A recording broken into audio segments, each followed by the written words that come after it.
As we face more cases here in the U.S., the global death toll is now over 700,000. And Australia, which had the virus under control a few months ago, is now locking down a major city in the face of a second wave, raising new questions about the course of the pandemic in our country. Matt Gutman has the story. The streets are empty this morning in Australia's second biggest city, Melbourne, where a strict lockdown is being enforced as COVID cases there soar. The hard-hit state of Victoria declaring a state of disaster.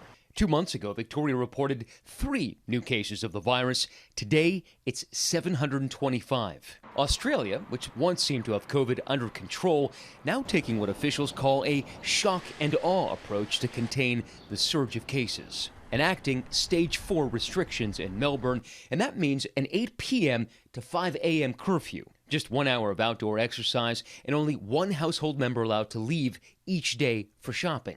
An official there saying where you slept last night is where you'll need to stay for the next 6 weeks. For Americans living abroad, like Professor Maria Rubley, the inconvenience is unfortunate but necessary. While we feel sort of depressed and it's like, really, do we have to go through this again? Even we understand the need for it, and we're happy to abide by it and support it. And the state of Victoria is now sending out health and military teams to door knock people who are waiting for their test results or have tested positive and should be in self-isolation.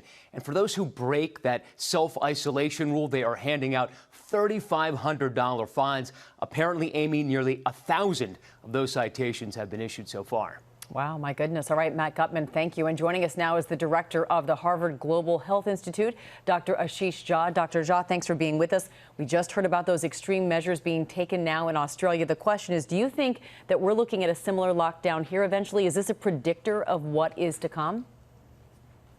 So good morning, and thank you for having me on. It's worth remembering that what is happening in Australia is 700 cases.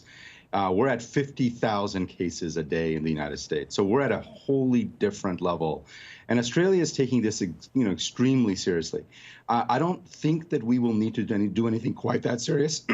Excuse me. I certainly hope not. But I do think we should understand that when the weather gets colder, people start spending more time indoors.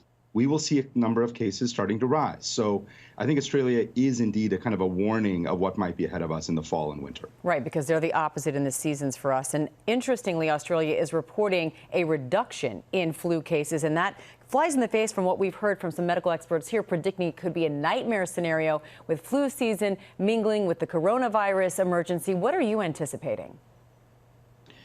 Yes, I'm hoping that we have a milder flu season because people will do those things like social distancing and washing hands and wearing masks. If people don't do those things in our country, then we are going to be in for a lot of trouble, because in a normal flu season, the hospitals start filling up under normal circumstances. And if you throw in flu with COVID, we may end up in a very difficult situation. So it'll be that much more important that people really practice the things that we know can make a big difference. And Dr. Jha, we are already seeing some of those images from inside the hallways and the classrooms. Down south, schools have already reopened, and many of them have already been forced to close down. So what do you believe is the future? Can we safely reopen our schools back open and keep them open? Yeah, so look, we have very clear sort of scientific guidance on what we need to do. A lot of school districts are defying the science, and you can't really ultimately win by defying the science. The virus will catch up to you.